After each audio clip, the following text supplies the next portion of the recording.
আসসালামু আলাইকুম। আজকে আমরা সময় বলার কিছু নিয়ম নিয়ে কথা বলবো। আমাদের ভাইবা বোর্ডে বা প্রিলিমিনারি পরীক্ষায় সময় সংক্রান্ত প্রশ্ন প্রায়শই এসে থাকে। ভাইবা বোর্ডে সাধারণত অনুবাদ হিসেবে আসে, আর প্রিলিমিনারিতে আসে সঠিক বাক্য কোনটি সেটি নির্ধারণে। অনেক সময় অনুবাদ হিসেবেও আসে। তো সাধারণত বাংলা থেকে ইংরেজি জিজ্ঞেস করা হয়, ইংরেজি থেকে বাংলা অনুবাদ খুব একটা জিজ্ঞেস করা হয় না। সেই কারণে আমরা বাংলা থেকে ইংরেজি বলাটা একটু দেখব। বাংলায় যেরকম একই প্যাটার্নে বা দু একটা শব্দ পরিবর্তন করে আমরা সময় বলতে পারি, ইংরেজিতে দুইটি কৌশল অবলম্বন করতে হয়। একটি হচ্ছে যদি সময়টা নির্দিষ্ট একটা সময় থেকে কম থাকে সেই ক্ষেত্রে একরকম, আর বেশি হলে আরেক রকম, আর নর্মালে কথায় আরেকভাবে বলতে হয়। অর্থাৎ তিনটা প্যাটার্নে বলা হয়। আমরা এখানে চারটা প্যাটার্ন বলবো। তিনটা সাধারণত বেশি আসে, আরেকটা আমরা জাস্ট ধারণা রাখবো, কারণ ব্যতিক্রম অনেক সময় আসে। যারা একেবারে কম জানেন তাদের জন্য বলবো যে সবগুলি দরকার নেই, প্রথম চারটা বাক্য ভালো করে দেখবেন। একটা একটা আমরা একটু শুরু করি। সাধারণত সময় বলার ক্ষেত্রে, অনুবাদের ক্ষেত্রে নর্মাল বাক্য বলা হয় না যে 2টা বাজে বা 3টা বাজে।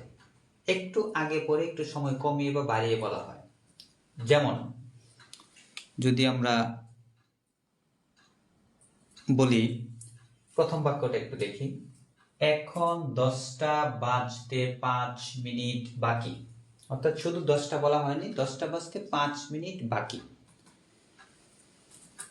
দুই রকম বাক্য থাকবে, একটা হচ্ছে বাকি অর্থাৎ নির্দিষ্ট একটা সময় থেকে কম, আরেকটা হচ্ছে ওই সময়টা থেকে বেশি। যেমন দ্বিতীয় বাক্যটা একটু খেয়াল করি, এখন 3টা 20 বাজে, অর্থাৎ 3টা বেজে 20 মিনিট বেশি, আর এই ক্ষেত্রে 5 মিনিট কম, যেটাকে আমরা বাকি বললাম।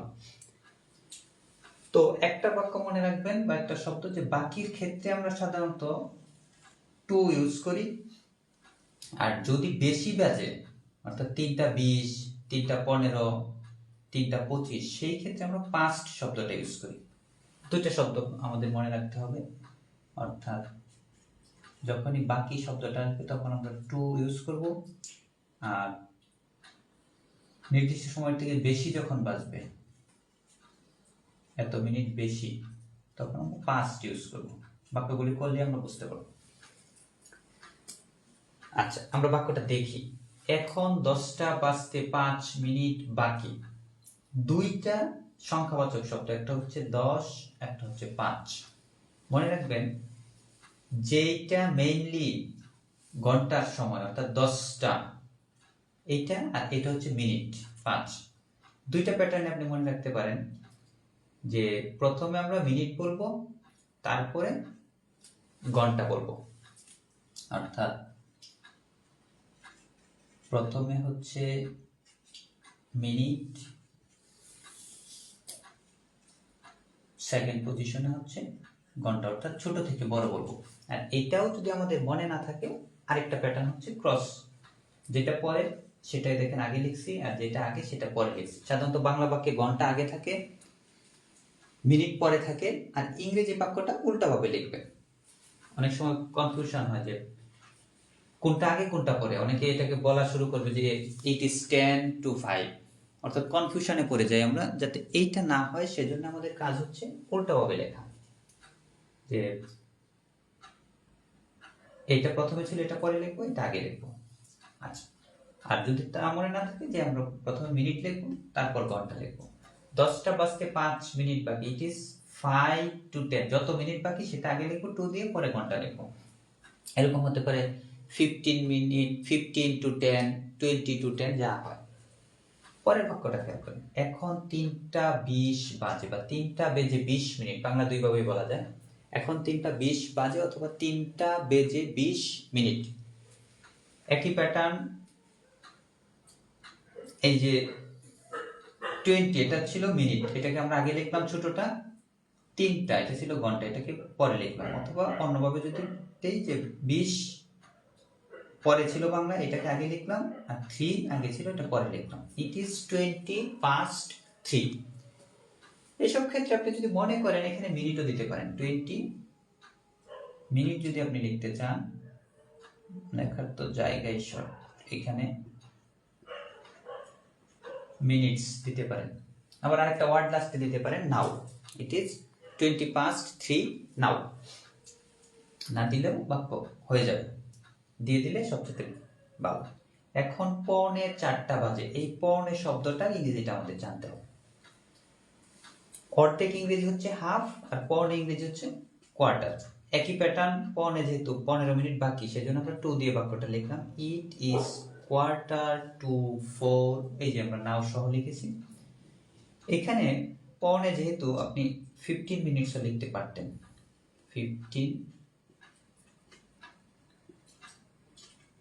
15 minutes to 4, একই জিনিস, যে 4টা বাজতে 15 মিনিট বাকি, অথবা 3:45 বাজে। আপনি যেভাবে বাংলা বলবেন সেভাবে ইংরেজি বলতে পারেন, দুটাই কারেক্ট।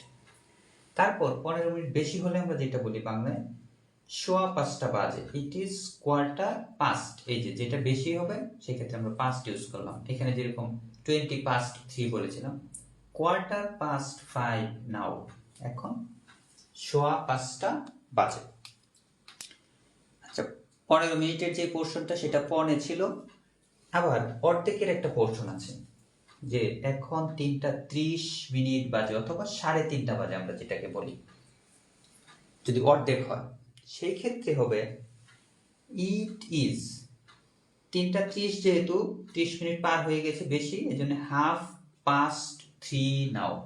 3:30 মানে 3টা বাজে আর অর্ধেক ঘন্টা বাজে, 3:30, 3:30 বাজে বা 3:30 বাজে। আপনি নাও যুক্ত করে দিলেন।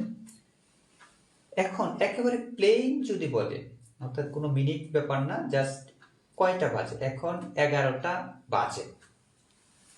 এইসব ক্ষেত্রে আমরা বাক্যটা একটু ঘড়ি সহ লিখি সাধারণত। It is 11 o'clock।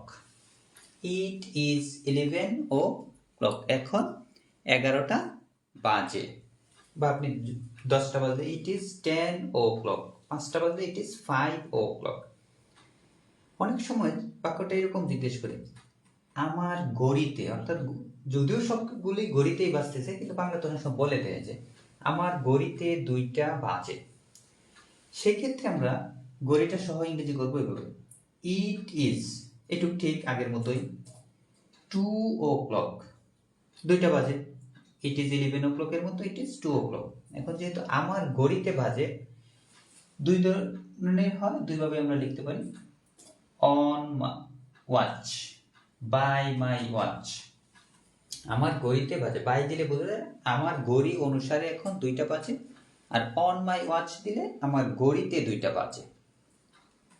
বাক্যগুলি বারবার রিভাইজ করবেন, যাতে এই ধরনের বাক্য ভাইভাতে জিজ্ঞেস করলে বা প্রিলিমিনারিতে আসলে আমরা চমৎকারভাবে বলতে পারি। আরেকবার রিভাইজ করতেছি, একটু সাথে সাথে বলতে পারেন বা মিলিয়ে নেন।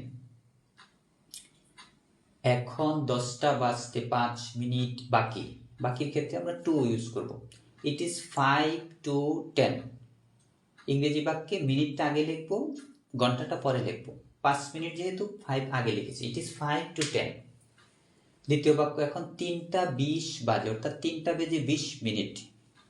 ঘন্টার চাইতে মিনিট যখন বেশি হবে সেই ক্ষেত্রে আমরা পাস্ট শব্দটা ইউজ করব। It is 3:20। এই যে আবার মিনিট আগে লিখলাম, ঘন্টা পরে লিখলাম। আর অনুবাদ উল্টিয়ে দিলেও লিখতে পারি, যে 3 আগে ছিল, এটা পরে লিখছি, 20 পরে ছিল, আগে লিখলাম। 3:45 বাজে, 15 হচ্ছে কোয়ার্টার, 1 ঘন্টার 4 ভাগের 1 ভাগ, যেটাকে আমরা 15 মিনিট বলি। ইট ইজ 3:45 নাও, অথবা 15 মিনিট দিয়ে আপনি বলতে পারেন, ইট ইজ 15 minutes to 4 নাও। আবার যদি বেশি হয়, 5:15 বাজে, সেক্ষেত্রে ইট ইজ 5:15। আর যদি অর্ধ ঘন্টা পার হয়ে যায় সেই ক্ষেত্রে আমরা, এই যে 3:30 বাজে বা 3:30 বাজে, সেই ক্ষেত্রে ইট ইজ 1/2, যেহেতু বেশি, 3 নাও।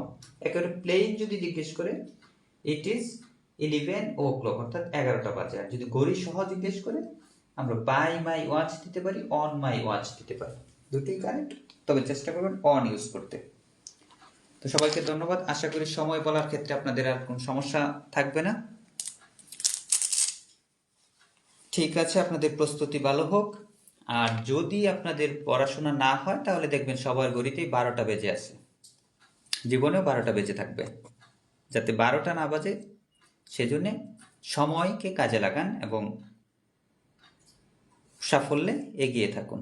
ধন্যবাদ সবাইকে।